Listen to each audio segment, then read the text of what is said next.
Welcome back. Today I will talk about my cousin Sukh and her husband. Fair warning, this is a rant. BB was mom's eldest sister who had free rein on her siblings' upbringing since their mother was blind. BB's daughter Sukh had married a Navy Jawan. I had attended their wedding when I was 2 years old. Sukh was about 6 or so years younger than my mom. Ever since I witnessed her wedding, I was so fascinated by the idea of marriage that I wanted to get married then and there. My folks always had a good laugh about it and asked me, "Whom will you marry?" And I said, "That man," pointing to the groom. When we were living in Vikhroli, Sukh's husband was posted in Bombay Navy Nagar, Kolaba. He was a classic brown noser and very shrewd and street smart. He managed to butter up his bosses to get the creme assignments. Sukh's husband Swarn had all the qualities of toxic masculinity. When my mom had reached out to Sukh to be there for her third delivery, Sukh's husband Swarn had very arrogantly told her that if you don't come back home within 2 days to me, you might as well not come back home. After 2 days, mom's labor had not yet started, but worried for Sukh, mom and dad decided to drop her back to her husband's house. It was morning of day 3. Swarn opened the door, and right there at the doorstep, with my heavily pregnant mom and my dad standing at the doorstep, he gave his wife a tight slap and then dragged her inside. Stunned, my mom and dad left. Sukh had been trying to have a baby of her own for years, but had been unsuccessful. She would obsessively invite us kids to stay vacations and holidays at her place. While Sukh and Swarn lived in Navy Nagar, almost every weekend, mom and dad made it a point to drive down to Kolaba to visit them. Mom and dad were very conservative and strict about letting us stay overnight anywhere, but they trusted Sukh and let us stay at her place overnight during vacations and holidays. Now, Sukh and her husband's lack of consideration for others included landing up at your house at 3 p.m. and saying that they hadn't had lunch yet. This was about the time we would have wound up lunch and were resting. So we would start preparing lunch from scratch all over for them. Even more recently, Sukh wanted to bring her new daughter-in-law to my house that was a few hours drive away from her place. Yes, she did finally have babies later. Her pregnant daughter was also to accompany them. My children were small at the time. We prepared lunch and waited for them. We kept waiting. The lunch got cold and there were no updates from them. I finally fed my kids around 3 p.m. and kept waiting. Sukh and her family arrived at 4 p.m., having stopped for lunch on the way and also having done some other things that they wanted to do. So this was typical behavior for them. Possibly my mom was blind to all of Sukh's flaws because we did not have any other family nearby and such close family. And we missed out on all family get-togethers as a result.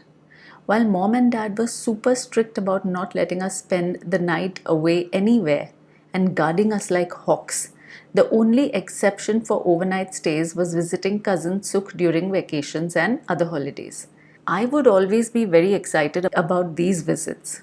For me, going to cousin Sukh's place was a change of scene, a chance to be away from mom and also to experience something different. Sukh was super glamorous. She was always dressed to the T with flashy clothes, lots of jewelry and makeup. She was also like way more beautiful than mom, taller and greater features. And she was voluptuous and curvaceous. So I would be in awe of her. Next to her, mom seemed dull and drab. Also, Navy Nagar offered so many things that Godrej Colony did not. Some of the things I experienced while visiting Sukh at Navy Nagar included my first time in a swimming pool, my first time on a ship. We got to be on the naval ship INS Vikrant. My first time seeing a supermarket or mall, seeing the amazing things they brought back from foreign countries, the open-air theatre that they had at Navy Nagar. Sukh and her husband brought back so many things from abroad. They brought back a record player with translucent blue discs that had all the latest Hindi movie songs. I would play the songs and dance to them. Some of the not good experiences with Sukh, these were plenty too. Before condensed milk was ever introduced in India, Sukh had brought back plenty of cans from Russia. One day, Sukh asked what I would like for an evening snack. I thought about it and asked her if I could have a condensed milk sandwich. She got me one, except that the layer of condensed milk was so thin that it felt like eating plain bread. But being a submissive, obedient kid, I ate it quietly. My mom wouldn't dream of serving me something like that. Just plain bread. Even butter was applied by Sukh in a similar manner. Another time, my mom had baked a lot of naan khatais and did not want us to miss having them every evening just because we were going to be staying at Sukh's place. Accordingly, she packed a lot of naan khatais and gave them to Sukh when she dropped my sister and I over at Sukh's place. In the evening, when I asked her for a naan khatai, she said, "No, these are for me. Ita mere liye ne." I was so surprised, I just kept quiet. This stinginess for food did not extend to herself and her husband. Sukh and her husband gorged constantly and could eat a whole chicken between the two of them in a single sitting.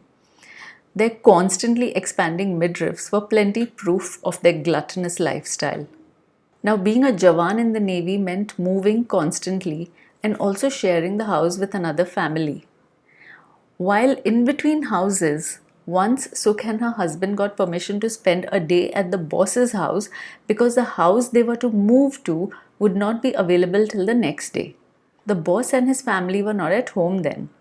As we entered the boss's house, Sukh warned me that I was not to touch any of the dolls in the house.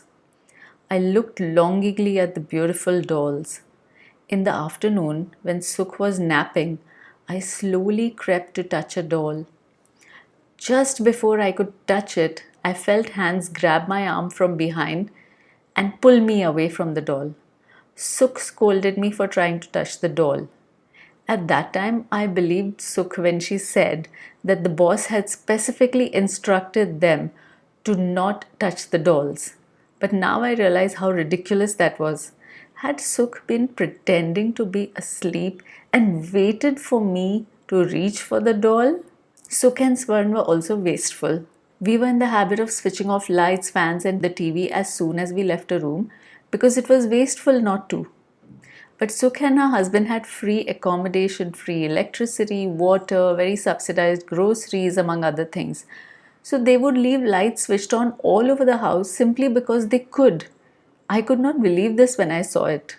Sukh and Swarn believed in taking advantage of others every opportunity they got. Once, when Sukh needed a gas cylinder, she got my mom and dad to drive all the way from Vikhroli with one. And she had no qualms about it. The couple were also immoral in other aspects. Swarn managed to get creme assignments abroad and would always bring back loads of things back to sell in India. That in itself was just one part of them being unscrupulous. They were not about cheating and even stealing. At one point, they had come back from living 2 years in the USSR, the then USSR, and had sold us binoculars that they brought back. Their own identical pair of binoculars they had been using the whole time that they lived in Russia. One day, we were on a sightseeing trip with them and their nephew had accompanied us. They got this little child to swap the binoculars. This is how low they would sink. I mean, you could easily see that those were very used binoculars and those were not our brand new binoculars. And that kid had just been skulking around my dad all the while, waiting for a chance to swap. And when we got home, we discussed, we could not even believe that our family members could do such things. Getting a child to steal a brand new object that they had sold for a huge profit and replacing it with an old used item. But even after seeing through all this, Mom and Dad continued their relationship with Sukh and her husband. At one point, Sukh kept writing to Mom when they were posted in Nigeria to book a house in Bombay for them. No money accompanied the request. Mom and Dad bought a house with their own money. And Sukh, when she came back and started living in the house, She had enough money to do the interiors of that house. They had enough money to buy 2 shops, but they wouldn't come around to returning mom and dad's money. They gave it in sporadic small installments so that mom and dad could not really invest that money for a house for themselves. I was infuriated to watch all this happen. But what did I know? I was just a little dumb kid and I thought mom and dad were smarter than me. But this was not even the worst of it. In the next episode, I'll tell you more about their behavior. Till then, stay healthy, stay happy. Bye for now.